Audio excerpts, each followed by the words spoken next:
সবচেয়ে বড় ইবাদত হলো যাকাত। যাকাত আমরা যাকাতকে ঠিকভাবে ইউটিলাইজ করি না, ব্যবহার করি না।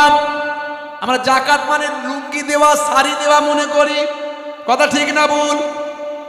কোটিপতি লোক 20-30 হাজার টাকা যাকাত পড়েছে, কোটিপতি লোক 25,000 বা আমার 60,000, 70,000, 1 লাখ টাকা যাকাত পড়েছে।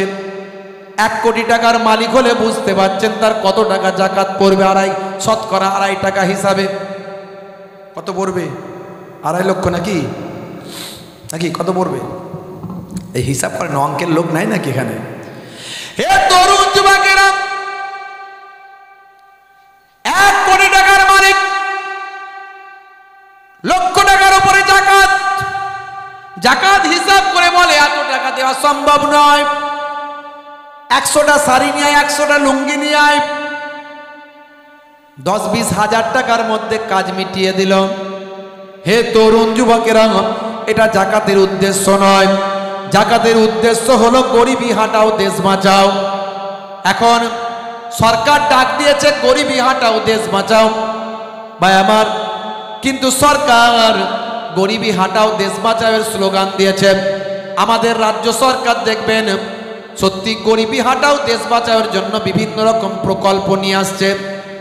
হে তরুণ যুবকেরা, হে আমার বন্ধুরা, ভাইরা আমার, তরুণ যুবকেরা আমার, আবার দেখা যাবে কোন কোন সরকার সেভাবে কাজ করছে না, শুধু মুখে স্লোগান দিচ্ছে। অথচ 1450 বছর আগে ইসলাম বলেছিল গরিবী হাটাও, দেশ বাঁচাও। কিভাবে? তোমার নিকটস্থ গরিব মানুষকে তুমি তোমার যাকাতের বড় অংশ দান করো, যাতে করে তাকে এস্টাবলিশ করে দাও, কাজ কারবারে তাকে লাগিয়ে দাও, সেও আগামী দিন যাকাত দিতে পারবে। জোরে বলুন। হে তরুণ যুবকেরা, এই যাকাতটা অন্যান্য নবীদের জামানাতেও ছিল। হযরতে মুসা কালিমুল্লাহর জামানাতে ছিল যাকাত, নামাজে ছিল, যাকাতও ছিল। মুসা নবীর একজন চাচাতো ভাই ছিল, একই গোত্রের, একই বংশের একজন ভাই ছিল, নাম ছিল কারুন। নাম শুনেছেন কারুনের? যে কারুনকে নিয়ে আল্লাহ রাব্বুল আলামিন কোরআন মাজিদের মধ্যে ঘোষণা করেছেন কারুনের কথা। হে তরুণ যুবকেরা, হে আমার বন্ধুরা, হে আমার মুরব্বিয়ানেরা, শুনে রেখে দেন, জেনে রেখে দেন, কারুন ছিল পৃথিবী বিখ্যাত একজন ধনী মানুষ। কারুন ছিল পৃথিবী বিখ্যাত একজন ধনী ব্যক্তি।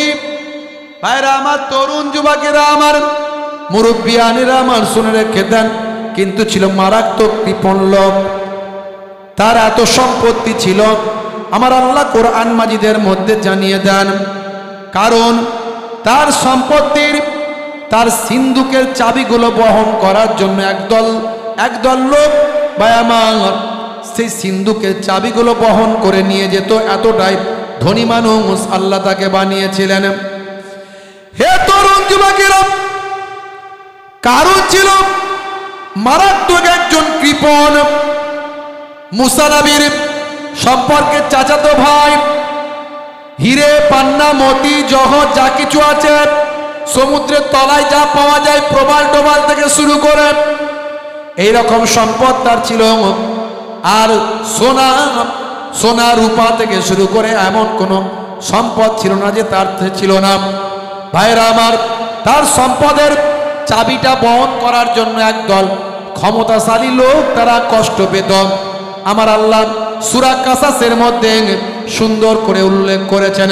কোরআন মাজিদ খোলন, কোরআন মাজিদে আমার আল্লাহ কোরআন মাজিদের সূরা কাসাসের মধ্যে কারুনের কথা উল্লেখ করে বলেন, ইন্নাল কারুনা কানা মিন কওমি মূসা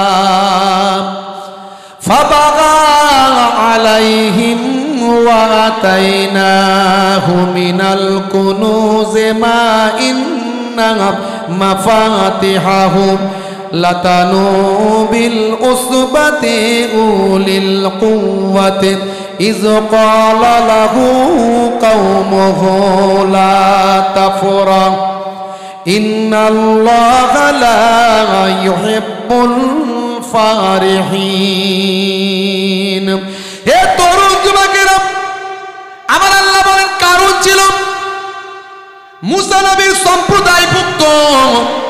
কিন্তু সে তাদের প্রতি উদ্ধত আচরণ করেছিল। তাকে আমি এমন ধনভাণ্ডার দিয়েছিলাম যে তার চাবিগুলো বহন করার জন্য একদল বলবান শক্তিশালী লোক তাদের পক্ষে কষ্টকর ছিল। স্মরণ করো যখন তার সম্প্রদায় তাকে বলেছিল গর্ব করো না, আমার আল্লাহ গর্বকারীকে পছন্দ করেন না। ইন্নাল্লাহা লা ইউহিব্বুল ফারিহিন। হে তরুণ যুবকেরা, মুসা নবী কারুনকে যখনই দেখতেন তখনই বলতেন, কারুন যাকাত দাও, তোমাকে যাকাত দিতে হবে। কারুন কিন্তু ভয়ঙ্কর কৃপণ ছিল, সে যাকাত দিতে চাইতো না। হে নবী মুসা, তুমি আমাকে শুধু পেয়েছো আর কাউকে পাও না, আমার সামান্য সম্পদ, তাতেই তুমি যাকাত দিতে বলো, কেন যাকাত দেব? হে জওয়ান যুবকেরা, এমন সময় কিন্তু মুসা নবী ছাড়নেওয়ালা নয়। যখনই কারুনকে দেখতে পায় তখনই বলে, কারুন যাকাত দাও। কারুন রাগান্বিত হলো। হে তরুণ যুবকেরা, কারুন রাগান্বিত হয়ে বন্ধুদের সঙ্গে পরামর্শ করলো কি করা যায়। বলে, এমন একটা কাজ কর, এমন একটা কাজ করো যাতে করে মুসা নবী যাকাত চাওয়া তো দূরের কথা, তোমার সামনে আসা সাহসটাও না করে। সেই সময় দেখতে পাওয়া যায়, হে তরুণ যুবকেরা, হে আমার মুরব্বিয়ানেরা, এমন সময় কারুন চিন্তা করলো এমন ভাবে মুসা নবীকে অপমান করতে হবে যাতে করে সে যাকাত চাওয়া তো দূরের কথা, মানুষের সামনে লজ্জায় মুখটাও না দেখাতে পারে। কে বলছে সুবহানাল্লাহ? বলছে করিম চাচা মারা গেছে, বলছে সুবহানাল্লাহ।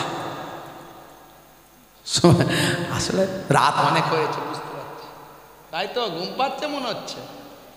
আয় কষ্ট হচ্ছে, শেষ করে দেবো।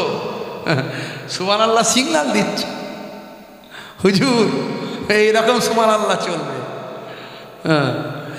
হে তরুণ যুবকেরা, সংক্ষেপ করে বলবো, লম্বা চওড়া নয়, ভালো করে শুনে রেখে দিন।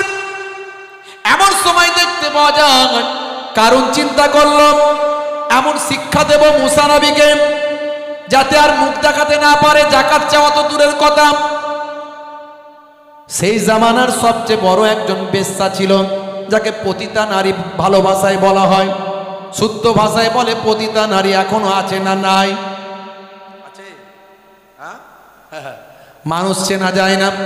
দিনের বেলা সুফি সাধক হয়ে, ভালো মানুষ হয়ে, সহজ সরল মানুষ হয়ে ঘুরে বেড়ায়, রাতের বেলা পতিতালয়ে যায়। এমন লোক মনে হয় নাই আমাদের সমাজে? জি জি ভাইরা আমার, এখনকার যুগেও বিখ্যাত পতিতা নারী, আমি একজনের নাম বলি শোনেন। আমার কাছে তার সম্পর্কে ডিটেলস পাঠিয়েছে। তার নাম হলো মিয়া খলিফা। যারা ইন্টারনেট ঘাটাঘাটি করে তারা জানে। হে তরুণ যুবকেরা, এই মিয়া খলিফা আসলে মুসলমান নয়, কিন্তু নামটা শুনলে মনে হবে মুসলমান। এই জন্য আমার কাছে সেই ভাই ডিটেলস পাঠিয়েছে, বলে হুজুর, এই যে একজন পতিতা নারী, বেশ্যা নারী, ইন্টারন্যাশনাল ফেমাস, সারা পৃথিবীর মানুষ চেনে একে, সবাই চেনে, ইন্টারন্যাশনাল ফেমাস। মিডিয়া, পেপার, পত্রিকায় বিভিন্নভাবে তার সম্পর্কে লেখালেখি পর্যন্ত হয়। হে যুবকেরা, শুনে রেখে দেন, জেনে রেখে দেন, কখনো এই সমস্ত অন্যায়, অবিচার, পাপাচারের মধ্যে লিপ্ত হবেন না। আমার আল্লাহ কোরআন মাজিদে জানিয়ে দেন, লা তাকরাবুজ জিনা, তোমরা জেনার ধারে কাছেও যেও না। এখন পর্দা প্রথা উঠে গেছে আমাদের মাঝখানে। দেখবেন শালীদের সঙ্গে জামাই বাবুর বেশি খাতির, বউকে ছেড়ে দিয়ে শালী চললো দুলাভাইয়ের সঙ্গে ঘুরতে, আছে না নাই? একেবারে হারাম কাজ, জেনার গন্ধ পাওয়া যায় এখানে। ভাইরা আমার, তরুণ যুবকেরা আমার, মুরব্বিয়ানেরা আমার, এই রকম অন্যায়, অবিচার, পাপাচারের মধ্যে লিপ্ত হবেন না। আমার আল্লাহ ডাইরেক্ট কোরআন মাজিদে বলেছেন, লা তাকরাবুজ জিনা, জেনার ধারে কাছেও তোমরা যেও না। হে মুসলমান ভাইরা আমার, তরুণ যুবকেরা আমার, শুনে রেখে দেন, এই মিয়া খলিফা নামটা শুনলে মনে হবে মুসলমান। মিয়া, মিয়া নামটা মুসলমানদের ব্যবহার হয়, আর খলিফা একটা মূল্যবান শব্দ যার অর্থ হলো প্রতিনিধি। ভাই আমার, নামটা নিয়েছে সে মিয়া খলিফা, কিন্তু আসলে সে মুসলমান নয়। মুসলমানদের বদনাম করার জন্য, ইসলামের বদনাম করার জন্য, আর মুসলিম সমাজকে উদ্বুদ্ধ করার জন্য, মুসলিম ঘরের নারীদের মহিলাদের উদ্বুদ্ধ করার জন্য নামটা নিয়েছে। এর আসল বাড়ি হলো লেবানন। এ একজন লেবানিস্ট, একজন অমুসলিম। ইন্টারনেট সার্চ করবেন, তার জীবনী পাবেন, কিন্তু এদের ধারে কাছে এদের কোনো রকম সম্পর্কে আর কোনো তথ্য জানবেন না। বা হে তরুণ যুবকেরা, সেই জামানায় মুসা নবীর জামানায় একজন বিখ্যাত ইন্টারন্যাশনাল পতিতা নারী ছিল, তার নাম হলো এই মিয়া খলিফার মতো সাবজা। তার নাম হলো সাবজা। কারণ চিন্তা করলো সাবজার কাছে যেতে হবে। সাবজার কাছে চলে গেল রাতের বেলা, গিয়ে সেখানে রাতটা কাটালো সাবজার সঙ্গে। 5 লক্ষ স্বর্ণ মুদ্রা দিল, দিয়ে বলল আরো দেব। হে সাবজা, একটা কাজ করতে হবে। বলে কি কাজ? পয়সা দিলেই যে কোনো কাজ করার জন্য আমি রেডি। হে তরুণ যুবকেরা, কারণ বলল শোনো সাবজা, অমুক দিনে অমুক জায়গাতে সকালবেলা চলে যাবে, ওটা হলো রাজদরবার। আমাদের বাদশা হলো ফেরাউন, সে নিজেকে খোদা বলে, আমরা তাকে খোদা বলে মানি। আমাদের খোদার জন্মদিন হলো ওই দিন। খোদার জন্মদিনে চলে যাবে, সকাল সকাল চলে যাবে। খোদার জন্মদিন বলে কথা, আমাদের ফেরাউনের জন্মদিন বলে কথা। অনেক খানা পিনার ব্যবস্থা থাকবে, শত শত মানুষ সেখানে, হাজার হাজার মানুষ আসবে। তুমিও চলে যাবে, মেয়েদের মজলিসে গিয়ে বসে যাবে। আর যেখানে মানুষ বেশি সেখানে মুসা এসে হাজির হয়ে যায়। মানুষ যেখানে মুসা সেখানে। মুসা নবী এসে তাদের মাঝখানে এসে ফেরাউনের বিরুদ্ধে আল্লাহর পক্ষে ওয়াজ করেন।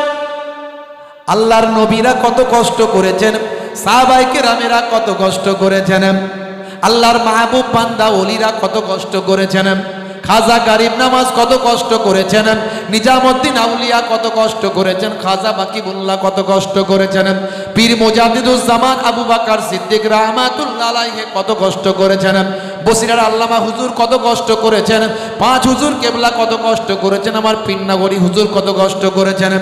আমরা তো এখন কষ্ট করি না, আমাদের সম্মান দিয়ে নিয়ে আসা হয়, সম্মান দিয়ে বিদায় নেওয়া হয়। কিন্তু আমরা কি করি? আমরা সঠিক ব্যবহার না করে আমরা ওয়াজের মধ্যে বিতর্কিত কথা বলে মানুষের মধ্যে বিভাজন তৈরি করি, অশান্তি করি, ঐক্যের কথা না বলে দ্বন্দ্বের কথা বলি। হে তরুণ যুবকেরা, নবীরা কত কষ্ট করেছেন বাবা। হযরতে মুসা কালিমুল্লাহ ভিড় যেখানে বেশি সেখানে এসে আল্লাহর কথা বলেন। নিশ্চয় সে আল্লাহর কথা বলতে আসবে। যখন আল্লাহর কথা বলবে, নবীর কথা বলবে, তাওরাতের কথা বলবে, সুন্নতের কথা বলবে, সেই সময় তুমি মেয়েদের মজলিস থেকে উঠে দাঁড়াবে, দাঁড়িয়ে বলবে ভাই সকল, আমি হলাম সেই বিখ্যাত সাবজা, যাকে তোমরা অনেকে নামে চেনো, অনেকে কামে চেনো। কারণ তোমার কাস্টমারও তো সেখানে থাকবে। তুমি বলবে অনেকে আমাকে নামে চেনে, অনেকে কামে চেনে। আমি সেই বিখ্যাত সাবজা। এই যে মুসা অনেক নীতি কথা বলছে, ভালো ভালো ওয়াজ করছে, আল্লাহর কথা বলছে, আসলে এই মুসা আমার 1 নাম্বার কাস্টমার। এই একটা কথা যদি তুমি বলতে পারো, মুসাকে যদি অপমানিত করতে পারো হাজার হাজার লোকের সামনে, মুসার কথা যদি বলতে পারো মুসা আমার কাস্টমার, তাহলে মনে রাখবেন যা স্বর্ণ মুদ্রা দিয়েছি তার থেকে আরো তোমাকে বাড়িয়ে দেব। তবে হ্যাঁ, যখন আমি স্টেজে আমিও বসে থাকবো, ফেরাউনের পাশে আমি থাকবো, আমি তার উজির, ফেরাউনের পাশে দিয়ে আমি বসে থাকবো। আমি যখন একটা আঙুল তুলব তখন তুমি উঠে দাঁড়িয়ে যাবে আর ও কথা বলে দেবে, ব্যাস বাজিমাত, এটাই তোমার কাজ। কোনো চিন্তা নাই, কোনো চিন্তা নাই। নির্দিষ্ট সময়ে নির্দিষ্ট দিনে ভাই আমার ফেরাউনের জন্মদিনে এসে হাজির, শত শত লোক, ভালো খাওয়া দাওয়া, ভালো খানা পিনা, রাজ দরবার সবাই এসে হাজির। সাবজাও এসে হাজির, মেয়েদের মজলিসে এসে বসে আছে সামনের কাতারে, সামনের কাতারে এসে বসে আছে। এমন সময় ভিড় জমে গেছে, মুসা কালিমুল্লাহ এসে হাজির। হুজুর এসে নবুয়াতের ওয়াজ করছেন, রিসালাতের ওয়াজ করছেন, ওয়াহাদানিয়াতের ওয়াজ করছেন। ওয়াজ শুনে মানুষ মশগুল হয়ে যাচ্ছে, সবাই হা করে তাকিয়ে আছে। আহ, কত সুন্দর কথা বলছে। যেমন ইলহান তেমন দেখতেও তো প্রত্যেক নবীরা যে যুগের যে নবী সেই নবীরা তারা সুন্দর হন। যেমন ইলহান হয় তেমন সুন্দর হয়, তেমন তাদের বুদ্ধিদীপ্ত কথাবার্তা, জ্ঞান গর্বপূর্ণ বক্তব্য, মানুষ মোটিভেট হচ্ছে। হে তরুণ যুবকেরা, এমন সময় দেখতে পাওয়া যায় ওয়াজ যখন দারুণ করছেন, মানুষ সব উদ্বুদ্ধ হয়ে যাচ্ছে। কারণ চিন্তা করলে স্টেজ থেকে সর্বনাশ, এখনই পরিস্থিতি সামাল দিতে হবে, সাবজাকে এখনই উঠে দাঁড়িয়ে সব বলতে হবে। আগুলটা তুলেছে, 1 নাম্বার আগুল তুলেছে, তার মানে উঠে বড়। কিন্তু দেখা গেল সাবজাও এত মনোযোগ দিয়ে মুসা নবীর ওয়াজ শুনছে, 1 নাম্বার আগুল কোনটা দিয়ে যে উঠেছে সাবজা কিছু ভ্রুক্ষেপ করে না। কারণ চিন্তা করলো সর্বনাশ, 1 নাম্বার আগুলে কাজ হয়নি, 2 নাম্বার আগুল, 2 নাম্বার আগুল তুলেছে, তার মানে তাড়াতাড়ি ওঠ, তাড়াতাড়ি বল। কিন্তু 2 নাম্বার আগুলেও কোনো কাজ হচ্ছে না। সাবজা মনোযোগ দিয়ে মুসা নবীর ওয়াজ শুনছে। হে তরুণ যুবকেরা, কারণ দেখলো বেগতিক 3 নাম্বার আগুন তুলেছে, সাবজা ভ্রুক্ষেপ করেনি, ওয়াজ শুনে যাচ্ছে। কারণ দেখলো সব প্ল্যান প্রোগ্রাম নষ্ট হয়ে যাবে, সব বরবাদ হয়ে যাবে, আমার টাকা পয়সা মেহনত সব পানিতে যাবে। ভাই আমার নেমে পড়ে মহিলাদের প্যান্ডেলে চলে গেছে। বিরাট বড় ধনী মানুষ, জমিদার, বিরাট বড় ধন দৌলতের মালিক, যেখানে যায় লোকে সম্মান করে। যাচ্ছে যেদিকে ভিড়ের মাঝখানে লোকে সাইড দিয়ে দিচ্ছে যান, কিন্তু গিয়ে হেঁটে হেঁটে গেল তো গেল, একেবারে সাবজার পাশে গিয়ে বসে গেল নিলজ্জের মতো। লোকে অবাক হয়ে গেল, লোকে দেখে মুচকে মুচকে হাসে, গেল যাই কোথা। কারণ উজির সাহেব বসে কোথায়? মেয়েদের প্যান্ডেলে, মেয়েদের ভিতরে।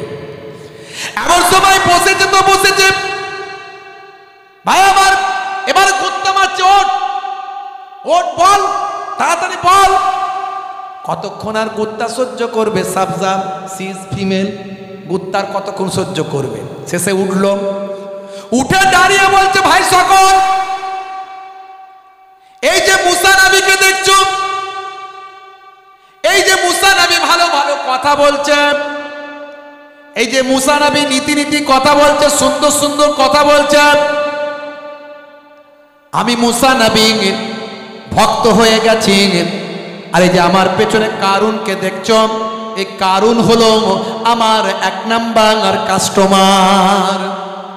বলতে এসেছিল মুসা নবী আমার কাস্টমার, বললো কারুন আমার কাস্টমার। কারুনের মাথায় হাত। কি বললি রে হতভাগী, বললিটা কি? তোর সঙ্গে কি এই কথা?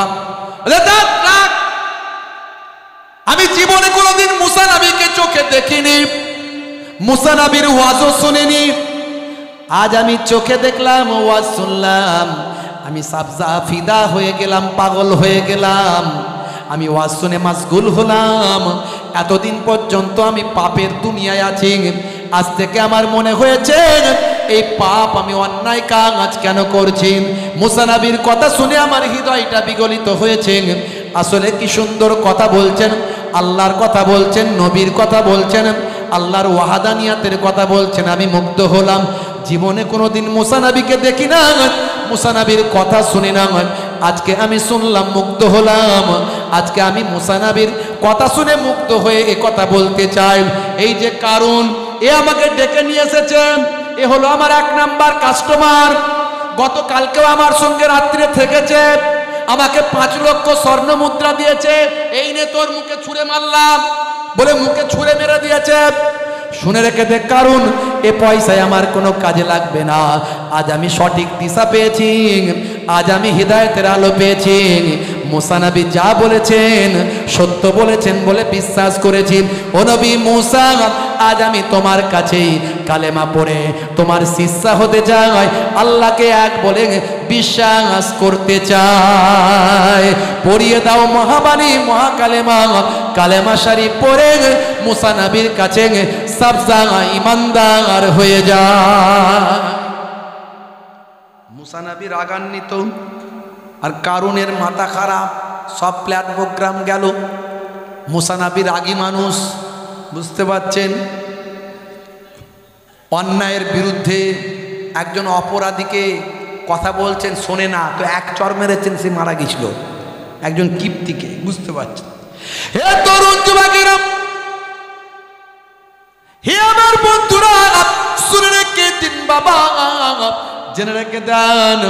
মুসা নবী বললেন, যারা মজলিসে আছো তারা সব বেরিয়ে যাও, এই মজলিসে আর কেউ থাকবে না। সঙ্গে সঙ্গে সবাই বেরিয়ে গেল। মুসা নবী হাতের লাঠি ছাড়লে সাপ হয়ে যায়, হাতটা গোল করে ঘোরালে সূর্যের মতো আলো হয়। এমনি তো আল্লাহ মুজিজা দিয়েছেন, ফেরাউন পর্যন্ত ভয় পায়। ফেরাউনের যত জাদু মন্ত্র ছিল সব জাদু মন্ত্রকে খেয়ে ফিনিশ করে দিয়েছেন। যত জাদুকররা ছিল সবাই মুসা নবীর কাছে কালেমা পড়েছেন, শিষ্য হয়ে গেছে। হে তরুণ যুবকেরা, হে আমার বন্ধুরা, শুনে রেখে দিন বাবা, জেনে রেখে দেন। এমন সময় হযরতে মুসা কালিমুল্লাহ বললেন, যারা মজলিসে আছো সব বেরিয়ে যাও। বলার সঙ্গে সঙ্গে সবাই বেরিয়ে চলে গেছে। সাবজাও বেরিয়ে গেছে। একমাত্র কারণ সে বসে রয়ে গেছে, সে আর উঠতে পারে না, তার সারা শরীরটা অবশ হয়ে গেছে, মনে হচ্ছে হ্যান্ডিক্যাপ হয়ে গেছে, আর উঠতে পারে না। যদিও কোনো রকমে উঠলো, ধরে ধরে উঠল। মুসা কালিমুল্লাহ বলে, হে কারণ, অনেক আমার বিরুদ্ধে চক্রান্ত করেছিস, অনেক অন্যায় করেছিস, অনেক বড় অপরাধী তুই। দেখ, এখনো সময় আছে, তওবা কর, আর যাকাতটা দিবি কিনা বল। আবার সেই যাকাতের কথা, বুঝতে পেরেছি, তোমার জাদু মন্ত্র বিরাট ক্ষমতা, হাতের লাঠি ছেড়ে দাও সাপ হয়ে যায়, আর এখন সব কিছু জয় করে ফেললে জাদু মন্ত্র দিয়ে। তুমি ভাবছো তোমার এই মন্ত্র ফন্ত্র দিয়ে, জাদু ফাদু দিয়ে আমাকে যাকাত দেয়া করাবে। আমি কারণ, আমি এক কথার লোক, মরে যাব তবু যাকাত দেবো না। দিবি না? বলে না, তাহলে আর বাঁচবি না, অনেক সহ্য করেছি, আর করব না। হযরতে মুসা নবী কারুনের জন্য বললেন, হে জমিন, ইয়া আরদ খুজ, হে জমিন কারুনকে টেনে নাও। বলার সঙ্গে সঙ্গে কারুনের পাটা শুকনো মাটিতে হাঁটু পর্যন্ত গেড়ে গেল। এমন সময় হযরতে মুসা নবী, নবীদের মনে তো আল্লাহ দয়াও দিয়েছেন অনেক। মুসা নবী বললেন, এখনো যদি হেদায়েত সস ছেড়ে দেব, দেখ জমিন তোকে ছেড়ে দেবে, যাকাত দিবি কিনা বল। বললাম তো এক কথার লোক, যাকাত দেব না, মরে যাব তাও ভালো, তাই নাকি? বলে হ্যাঁ। আবার মুসা নবী বললেন, ইয়া আরদ খুজ, হে জমিন কারুনকে টেনে নাও। বলার সঙ্গে সঙ্গে বুক পর্যন্ত। এবারও মুসা নবীর মনে আবার দয়া হলো, দেখ কারুন, এখনো যাকাত দিবি কিনা বল, আমার আল্লাহ বাঁচিয়ে দেবে তোকে, শুকনো মাটি আবার তোকে তুলে দেবে। কারণ বলল, মরে যাব তবু যাকাত দেব না। ভাই আমার এত বদমাইশ, এত জালেম। হযরতে মুসা কালিমুল্লাহ বললেন, আর উপায় নাই, এই রকম জালেম, এই রকম শয়তান পৃথিবীর জমিনে বেঁচে থাকার থেকে না থাকা ভালো। হযরতে মুসা কালিমুল্লাহ বললেন, ইয়া আরদ খুজ। বলার সঙ্গে সঙ্গে জমিনে কারণ দেবে গেল। শুধু কারণ নয়, কারুনের যত সম্পত্তি ছিল, প্রাসাদ ছিল, সম্পদ ছিল, ধন দৌলত ছিল, সবটাই শুকনো জমিনের ভিতর দেবে গেল, মাটির তলায় তলিয়ে গেল। এ কথা আমার আল্লাহ কোরআন মাজিদে সুন্দর করে সূরা কাসাসে উল্লেখ করে দিয়েছেন। সূরার নাম হলো সূরা কাসাস, আয়াত নাম্বার হলো 81।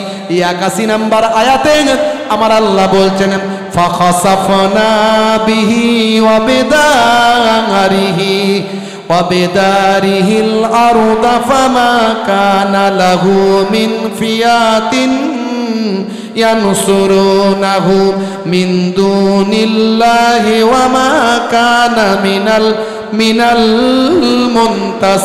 المنتصرين। এ তরুণ যুবকেরা, অতঃপর আমি ভূগর্ভে প্রতীত করলাম কারুনকে ও তার প্রাসাদকে। আল্লাহ ব্যতীত তাকে সাহায্য করার কোনো দল ছিল না, আর সে নিজে কেউ সাহায্য করতে পারল না। হে তরুণ যুবকেরা, আজও আপনি মিশরে চলে যাবেন। মিশরের কায়রো থেকে 80 কিলোমিটার দূর একটা হ্রদ আছে, যেখানে মানুষ ট্যুর করতে যায়, দেখতে যায়। সেই হ্রদটার নাম হলো কারুন হ্রদ। সেই কারুন হ্রদে যে আপনি যাবেন, সেখানে আজও অস্তিত্ব নিদর্শনখানা খুঁজে পাবেন। হে তরুণ যুবকেরা, হে আমার মুরব্বিয়ানেরা, বলার উদ্দেশ্য, আমার আল্লাহ পৃথিবীর জমিনে মানুষকে ইবাদতের জন্য পাঠিয়েছেন। বান্দা যখন ইবাদত থেকে ভুলে যায়, আমার আল্লাহ তাদের উপর গজব নাযিল করে দেয়। তবে একসঙ্গে আল্লাহ আমার নবীর উম্মতদের একসঙ্গে ধরবে না, চাটে অল্প অল্প করে ধরবে। এক জায়গায় দেখবেন বন্যা হচ্ছে, অন্য জায়গায় হয়নি। এক জায়গায় ভূমিকম্প হচ্ছে, অন্য জায়গায় হয়নি। এক জায়গায় সুনামি হচ্ছে, অন্য জায়গায় হয়নি। এক জায়গায় আসমান থেকে গজব হচ্ছে, অন্য জায়গায় হয়নি। কারণ এটা আমার নবীর দোয়া, বুঝতে পারছেন? নাহলে সব একসঙ্গে ধ্বংস আল্লাহ করে দিতে পারতেন। তাই আখেরি জামানায় কায়ামতের আলামতগুলো আস্তে আস্তে ফুটে উঠছে। যে কোনো সময় মালহামা আসতে পারে, যে কোনো সময় পৃথিবীর একটা বড় অংশের মানুষ ধ্বংস হয়ে যেতে পারে। এই অল্প দিনের মধ্যে প্রায় 70-80 হাজার মানুষ মারা গেছে অল্প দিনের মধ্যে। শুধু মধ্যপ্রাচ্যে 50,000 মানুষ শহীদ হয়েছে। তারপরে ইউক্রেন, রাশিয়া আছে, তারপরে আজারবাইজান, আর্মেনিয়া আছে, তারপরে আপনার ভাই আমার এই মায়ানমার, বাংলাদেশ, এগুলো সব আছে, বুঝতে পারছেন? সব মিলিয়ে যদি দেখেন ভাই আমার, বহু মানুষ মারা গেছে। ফিরে আসুন আল্লাহর পথে, ভালো মানুষ হতে হবে, সিরাতুল মুস্তাকিম পথের প্রতীক হতে হবে, রাসূলের সুন্নতের তাবেদারি করতে হবে। আমি অনেক সুন্নতের কথা বলেছি, এগুলো তো বড় ইবাদতের কথা বললাম। অনেক সুন্নতের কথা বলেছি। ডান দিকে কাত হয়ে ঘুমানো সুন্নত, বসে পানি পান করা সুন্নত, চেটে পুচে খাবার খাওয়া সুন্নত। নবী যা বলেছেন সব সুন্নত। ভাইরা আমার, বসে পেচ্ছাপ করা, ইস্তেঞ্জা করে পবিত্র হওয়া, হ্যাঁ, ঘুমানোর সময় ঘরের লাইটটা বন্ধ করে অন্ধকারে ঘুমানো। আমার আল্লাহ যা বলেছেন, নবী যা বলেছেন, সবের মধ্যে বিজ্ঞান, বাস্তবতা পাওয়া যায়। ওয়াজআলনাল লাইলা লিবাসা, সূরা নাবা আয়াত নাম্বার 10। আমার আল্লাহ বলছেন, রাত্রিকে তোমাদের জন্য পোশাক বানিয়ে দিয়েছি। রাত্রি অন্ধকার, অন্ধকার তোমাদের জন্য পোশাক, মানে তোমরা অন্ধকারকে গায়ের সঙ্গে লাগিয়ে নাও। অন্য হাদিসের মধ্যে দেখা যায় নবী বলছেন, লাইট বন্ধ করে দাও যখন ঘুমাও। 12 ঘন্টা দিন, 12 ঘন্টা রাত। আমি একটা এভারেজ বললাম।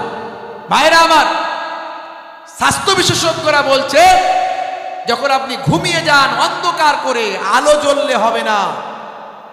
চোখ কিন্তু বুঝতে পারে, ব্রেন কিন্তু বুঝতে পারে যে লাইট জ্বলছে। লাইট যখন বন্ধ হবে, চোখ সিগন্যাল দেবে ব্রেনকে। অন্তত ঘুমের 2 ঘন্টা পরে ভাই আমার, মাথার দিক থেকে, পেছন সাইড থেকে একটা হরমোন নিঃসৃত হয়, মেলাটোনিন। 5 ধরনের হরমোন নিঃসৃত হয় ব্রেন থেকে, তার মধ্যে একটা হলো মেলাটোনিন। এই হরমোনটা নিঃসৃত হয়ে রক্তের মধ্যে মিশে যায়। এর ফলে ক্যান্সার আমাদের শরীরে হয় না। আর কোষ যখন বিক্ষিপ্তভাবে বেড়ে যায়, তখন ক্যান্সার হয়। শৃঙ্খলাবদ্ধভাবে বাড়লে নয়, বিশৃঙ্খলভাবে যদি কোষ বৃদ্ধি পায়, কোষ আমাদের শরীরে কোটি কোটি কোষ আছে, কোষ, এই কোষগুলো বৃদ্ধি পেলে ক্যান্সার হয়।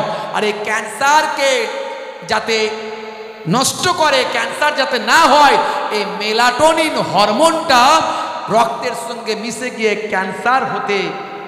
ক্যান্সার হওয়া থেকে বাধাপ্রাপ্ত করে। জোরে বলুন সুবহানাল্লাহ। আর এর জন্য অন্ধকার চায়। 1450 বছর আগে আল্লাহর কোরআন, রাসূলের হাদিস বলে দিয়েছে, যখন ঘুমাবে রাতের বেলা অন্ধকার করে দিয়ে ঘুমাও। জোরে বলুন সুবহানাল্লাহ। দেখেছেন, আমি অনেক উদাহরণ দিয়েছি, বেশি উদাহরণ দিতে যাব না। একটার পর একটা ইন্টারনেট সার্চ করলে পাবেন 20-25 হাজার বক্তব্য আছে। আখেরি জামানা, ফিতনা চারিদিকে লেগে আছে। সাবধানে চলবেন, আইনের প্রতি বিশ্বাস রাখবেন। আমাদের এই পশ্চিমবঙ্গে এখনো আইনের শাসন আছে। এখনো আমাদের এখানকার পুলিশ অনেক তাড়াতাড়ি কাজ করে।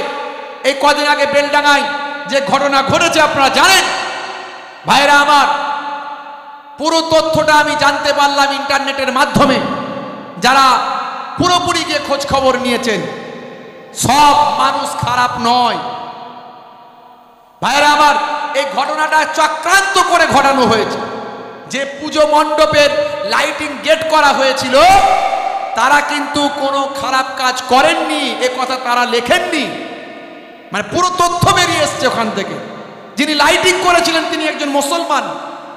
দেখেছেন হিন্দু মুসলমানের কত ভালো সম্পর্ক। এটাই তো রামকৃষ্ণের দেশ, এটাই তো বিবেকানন্দের দেশ, এটাই তো রবীন্দ্র নজরুলের দেশ, এটাই তো পীর আবু বকর সিদ্দিক দাদা হুজুরের দেশ। এখানে হিন্দু আর মুসলিম ওরা দুই সহোদর ভাই, এক বৃন্তে দুটি কুসুম, এক ভারতে ঠাই। লাইটিংটা করেছিলেন একজন হিন্দু মুসলিম ভাই। তিনি ওখানে প্রচুর পুজো মণ্ডপে কাজ করেন। যথারীতি ওনাদের পুজো মণ্ডপের নাম দিয়ে গেটে লেখা হয়েছিল, কিন্তু ওই লাইটিংগুলোর একটা পাসওয়ার্ড আছে। সেই পাসওয়ার্ডটা কোনো রকমে হ্যাক করে নিয়ে মোবাইল থেকে চেঞ্জ করে দিয়ে আল্লাহর নামে গালাগালি করে দিয়ে কেউ একজন ভিডিও করে ছড়িয়ে দেয়। এটা চক্রান্ত। আগামী 2026-এ বিধানসভা ভোটের আগে এইরকম বারবার চক্রান্ত আসবে। তাই আমি মুসলিম সমাজকে বলবো, হিন্দু ভাইদের বলবো, আপনারা দেশকে ভালোবাসেন। আপনার ঘরেও সন্তান আছে, আমার ঘরেও সন্তান আছে। আমার ঘরে আগুন জ্বললে তার ধোঁয়াটা আপনার ঘরে যাবে। কারণ এই পশ্চিমবঙ্গ, এই বাংলা এত সম্প্রীতির রাজ্য, এখানে এত পাশাপাশি হিন্দু মুসলমানের বাস। এখানে কোনো রকম ভাই আমার দুর্বৃত্তরা যদি কোনো অন্যায় কাজ করে ফেলে, সেখানে ক্ষতিগ্রস্ত কম বেশি উভয় হবে। কেউ যে একবারেও ক্ষতিগ্রস্ত হবে না তা নয়, উভয় ক্ষতিগ্রস্ত হবে। তাই আমি এটুকু বলবো যে কোনো রকম প্ররোচনায় পা দেবেন না। বিধানসভার আগে এক শ্রেণীর চক্রান্তকারী যারা সাম্প্রদায়িক বিভাজন করলে যাদের লাভ হবে, তারা বারবার চেষ্টা করবে, বেলডাঙ্গার মতো ঘটনা ঘটানোর চেষ্টা করবে। দেখেছেন তো একজন ফিল্ম স্টার নায়ক, ভাই আমার, যে আগে নায়ক ছিল, আমি জানি না, যেটা মিডিয়ায় দেখতে পাচ্ছি, মুসলমানরাও তো তাকে নায়ক বানিয়েছিল, ফিল্ম স্টার বানিয়েছিল, সুপারস্টার বানিয়েছিল। বুঝতে পারছি কত মুসলমানরা তাকে বানিয়েছিল ভাইরা আমার। আর অথচ সে এসে বলছে কুছ ভি হোগা, কুছ ভি হোগা। কিয়া হোগা। মুর্শিদাবাদের একজন বিধায়ক, তিনি 70-30 করেছেন। তার বক্তব্যটা আমি ইন্টারনেটে শুনেছি। তিনি বলেন, আমি রাজনীতির ক্ষেত্রে বলেছি যে রাজনীতির অঙ্কে আমার দল 70, তোমার দল 30। বেশি এ করলে কি একটা নদী বলেছে যেন, সেই নদীতে ফেলে দেবো। এটা রাজনীতির অঙ্কে তিনি বলেছেন। আর এখানে নায়ক সাহেব, ফাটাকেষ্ট সাহেব, কি বলেন, কি যেন একটা ডায়লগ বলে, গোখরো সাপ না কি বলে, কি একটা আর একটা কি বলে যেন, কি ছবল দিলি নাকি ছবি হয়ে যাবে না কি বলে, বুঝতে পারছি। তো এই ফাটাকেষ্ট সাহেব সেখানে রাজনীতির অঙ্কটাকে ধর্মের অঙ্কতে নিয়ে চলে গেল, হিন্দু মুসলমানের অঙ্কে নিয়ে গেল। নিয়ে গিয়ে বলছে, এবার বলছে কি বলছে তুম হামারা এক ফল তোড়োগে তো হাম তোমারা 4 ফল তোড়েঙ্গে। এ দ্বারা কি বার্তা দিচ্ছ? বয়স তো অনেক হলো, এখনো সেই সুকুনের বাচ্চা বলছে, মা অনেক দিন এই গরুর গোস্ত খাচ্ছি, গরুর মাংস, ছাগলের মাংস, ভেড়ার মাংস, ভাগারে যা পড়ে তার মাংস খাচ্ছি, গোস্ত খাচ্ছি। মানুষের গোস্ত, মানুষের মাংস খেতে চায়। বুঝতে পারছেন? সুকুনের বাচ্চা বলছে। তার মা বলছে, হেই পাগল, মানুষের মাংস আবার পাওয়া যায় নাকি? মানুষ হয় মারা গেলে তাকে শ্মশানে দেয়, আর না হলে কবরে দেয়। ও মানুষের গোস্ত পাবি না, ওসব আশা করিস না, যেটা পাবি না সেটা হবে না। বাপ সুকুনটা বলছে, চিন্তা করো না।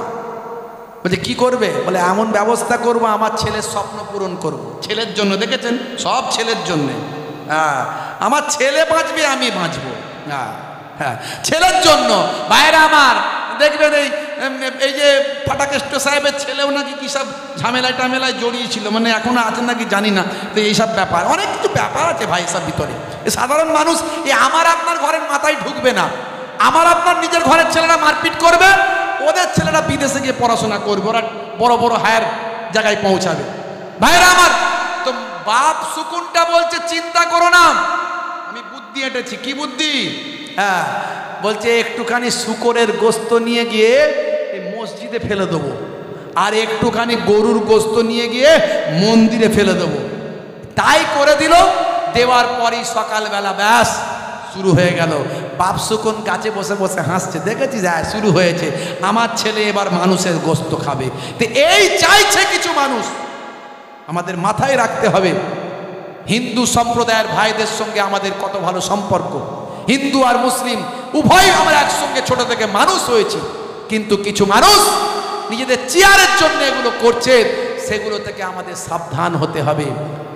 সবাই খারাপ নয়, সব হিন্দু খারাপ নয়, সব মুসলমান খারাপ নয়। ভালো মানুষগুলোর সঙ্গে মিশতে হবে, ভালো মানুষদেরকে নিয়ে চলতে হবে, আরো বেশি বেশি আমাদের ভালো ব্যবহার দেখাতে হবে। বলুন ইনশাআল্লাহ, পারবো তো নাকি? বলেন ইনশাআল্লাহ। এই আদর্শ নবিয়ানা আখলাক মানুষের কাছে ছড়িয়ে দেবো, বলুন ইনশাআল্লাহ।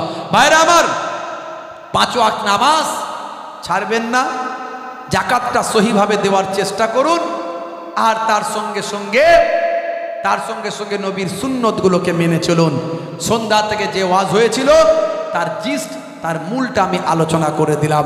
আল্লাহ রাব্বুল আলামিন আমাদের কবুল ও মঞ্জুর করেন, বলুন আল্লাহুম্মা আমিন, বলুন আল্লাহুম্মা আমিন। ভাইরা আমার, পৃথিবীর সবচেয়ে ভালো জায়গা হলো বাইতুল্লাহ, আল্লাহর ঘর। বাইতুল্লাহ আল্লাহর ঘর, এই টাউন মসজিদ অত্যন্ত ভাই আমার গুরুত্বপূর্ণ একটা বড় মসজিদ, আল্লাহর ঘর। আহা, দুনিয়ার মধ্যে শ্রেষ্ঠ জায়গা হলো মসজিদ। সেই মসজিদের টাইলস লাগবে ওপরে, বুঝতে পারছেন? যে ফি সাবিলিল্লাহ মসজিদে দান করলো, কবরে পড়ে পড়ে কিয়ামত পর্যন্ত সওয়াব পাবে। জোরে বলুন সুবহানাল্লাহ। জোরে হবে না সুবহানাল্লাহ? আর জোরে হবে না? ভাইরা আমার, এই সামান্য করে আমি পয়সা চাইবো, সামান্য করে বলবো টাইলসের জন্য আপনার টাইলসটা লাগানো থাকবে, আপনার টাইলসটা লাগানো থাকবে। নামাজিরা সারা জীবন নামাজ পড়বে, আপনি কবরে চলে যাবেন, আর আমি আজকে ওয়াজ করে যাচ্ছি, আমিও চলে যাব, কিন্তু মসজিদ ইনশাআল্লাহ থাকবে। মসজিদে নামাজিরা গিয়ে নামাজ পড়বে, আপনার আমার আফটার জেনারেশন ওই টাইলসে নামাজ পড়বে, আমি আপনি কবরে পড়ে পড়ে কিয়ামত পর্যন্ত সওয়াব পাবো। জোরে বলুন সুবহানাল্লাহ। জোরে হবে না সুবহানাল্লাহ? ভাইরা আমার, আমি অল্প অল্প থেকে শুরু করব, অন্তত যাতে সবাই দিতে পারেন। আল্লাহ রাব্বুল আলামিন কোরআন মাজিদে বলছেন, মান জাআ বিল হাসানাতে ফালাহু আসরু আমসালিহা। বান্দা 1 দেবে, আমি আল্লাহ 10 দেব। আবার মসজিদে দেওয়া মানে সৌভাগ্যের ব্যাপার। সাদকায়ে জারিয়া 7টা আছে, 7টা, তার মধ্যে আল্লাহর নবী বলছেন আও বানা মাসজিদান, যে ব্যক্তি মসজিদ তৈরি করবে, মসজিদে সহযোগিতা করবে। তো বাপজি আমার, মাত্র